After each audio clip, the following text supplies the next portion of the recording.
Taste the Daily. Chennai Maduravoyal அருகே இருந்த பொது கழிவறையை நீதிமன்ற உத்தரவுப்படி அரசு அதிகாரிகள் இடித்து அகற்றியதால் மக்கள் கடும் அதிருப்தி அடைந்தனர். அடையாளம்பட்டு பாடசாலை பகுதியில் இருந்த பொது கழிவறை தனியார் கல்லூரிக்கு சொந்தமான இடத்தில் இருப்பதாக சென்னை உயர்நீதிமன்றத்தில் வழக்கு தொடரப்பட்டது. இந்த வழக்கில் பொது கழிவறையை இடித்து அகற்ற வேண்டும் என உயர்நீதிமன்றம் உத்தரவிட்டதை அடுத்து வருவாய்த்துறை அதிகாரிகள் பொது கழிவறையை இடித்து அகற்றினர். இதனால் அப்பகுதி மக்கள் கடும் அதிருப்தி அடைந்தனர். மேலும் தங்களது வீடுகளில் கழிவறை இல்லை என்றும் புதிதாக கட்டப்பட்டுள்ள கழிவறை மயானம் பகுதியின் அருகில் இருப்பதால் அங்கு செல்ல முடியவில்லை என்றும் வேதனை தெரிவித்தனர். எனவே திறனற்ற திமுக அரசு தங்களுக்கு அருகிலேயே பொது கழிவறையை அமைத்து தர வேண்டுமென அப்பகுதி மக்கள் வலியுறுத்தியுள்ளனர். தமிழகத்தின் தலைநகரான சென்னையில் பொங்கல் பரிசு தொகுப்பு வழங்குவதில் தமிழக அரசு முறையாக செயல்படவில்லை என பொதுமக்கள் குற்றம் சாட்டுகின்றனர்.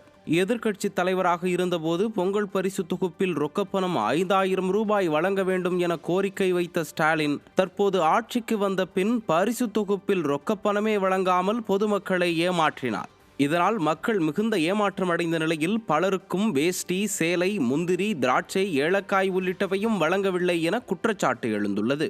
வாக்குறுதிகளையும் நிறைவேற்றாமல் பொங்கல் பரிசு தொகுப்பையும் முழுமையாக வழங்காமல் இருக்கும் திமுக அரசு அகற்றப்பட வேண்டும் என பொதுமக்கள் விமர்சித்தனர். இந்த வருஷம் தான் கொடுக்கல. ஸோ எதனால் எனக்கு கொடுக்கலன்றது எனக்கு எக்ஸாக்டாக தெரியல. ஸோ நெக்ஸ்ட் இயர் கொடுப்பாங்கன்னு கண்டிப்பாக நினைக்கிறேன். ஸோ அதை இன்னும் கொஞ்சம் இன்க்ரீஸ் பண்ணி கொடுத்தா பெட்டராக இருக்கும். மக்களுக்கு கொஞ்சம் ரூபான்றது கொஞ்சம் கையில் இருந்தால் தான் செலவுக்கு யூஸ் ஆகும். அது அவங்களுக்கு வேண்டியதை அவங்க வாங்கிக்கலாம், அவங்க ஃபேமிலிக்கு வேண்டியதை வாங்கிக்கலாம். சில பேர் வேஷ்டி சேலைன்றது காமனான உள்ளது. குழந்தைங்களுக்கு வேறு ஏதாவது வேணும், ஒரு ஃப்ராக்கோ பசங்களுக்கு வாங்குறதுக்கு யூஸ்ஃபுல்லாக இருக்கும். மெயினான விஷயம் தான். வேஸ்ட்டு கொடுத்துருக்காங்க, சேலை வரல. 1000 ரூபா பணம் கொடுக்கலன்னு சொன்னாங்க. அவர் எடப்பாடி இருக்கும்போது 2500 கொடுன்னு கொடுக்கும்போது இவங்க 5000 கொடுன்னாங்க. இவங்க கொடுக்கல. இப்போ இவங்க கொடுக்க வந்து 1000 ரூபா கொடுக்கல. ஜனங்க எல்லோரும் போய் 1000 கேட்குறாங்க. என்ன அவர் சொல்லுறதில்ல, இன்னும் 2500 ரூபா சேர்த்து கொடுன்னு சொன்னார்ல இப்போ இந்த முதலமைச்சர்.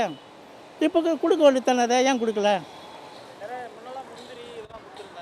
ஆமாம், அப்போ கவர்மெண்ட் நஷ்டத்தில் போகுதுன்றாங்க. முந்திரி திராட்சை கொடுத்துருந்தாங்க, இப்போ இதெல்லாம் கொடுக்கல. அவனு சொன்னான் முந்திரி திராட்சை எல்லாம் கொடுக்கும்போதே நான் எல்லாம் கரெக்டாக 100% எல்லாமே பண்ணிட்டேன்னு சொல்கிறாரு. எங்கே பண்ணார்?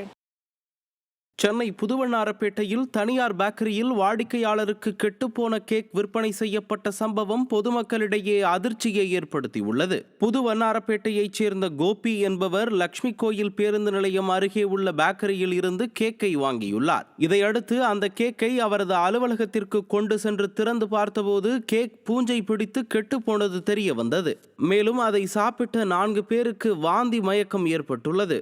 இதுகுறித்து தனியார் பேக்கரி உரிமையாளரிடம் கேட்டதற்கு அவர் அலட்சியத்துடன் பதில் கூறியதாக கோபி குற்றம் சாட்டியுள்ளார். திறனற்ற திமுக அரசு இதுபோன்ற உணவகங்களில் முறையாக ஆய்வுகளை நடத்தாமல் அலட்சியத்துடன் இருப்பதால் இதுபோன்ற சம்பவங்கள் அரங்கேறுவதாக பொதுமக்கள் குற்றம் சாட்டியுள்ளனர்.